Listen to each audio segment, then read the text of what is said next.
শুল্কমুক্ত সুবিধায় সুতা আমদানিকে কেন্দ্র করে টেক্সটাইল মিল মালিক ও পোশাক রপ্তানিকারকদের মধ্যে তীব্র বিরোধ চলছে।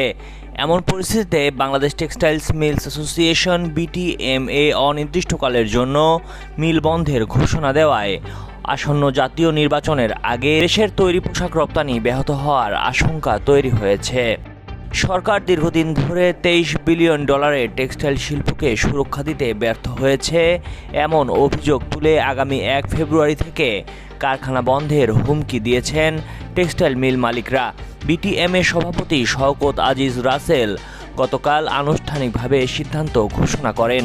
তিনি বলেন, এটা কোনো হুমকি নয়, খাতটি এমনিতেই বন্ধ হয়ে যাবে।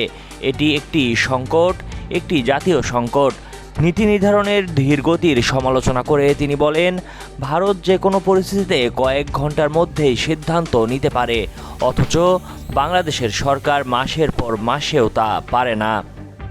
সংশ্লিষ্টরা সতর্ক করেছেন, টেক্সটাইলস মিলস বাস্তবে শাটডাউন ঘোষণা করা হলে এর সুদূর প্রসারী প্রভাব পড়বে। এ খাতে কর্মরত 10 লাখের বেশি শ্রমিকের মজুরি ও সুযোগ সুবিধা নিয়ে অনিশ্চয়তা তৈরি হবে, যা শ্রম অস্থিরতা উস্কে দিতে পারে। সুতা উৎপাদন বন্ধ হলে পোশাক শিল্পের সরবরাহ ব্যবস্থায় বড় ধরনের বিঘ্ন ঘটবে।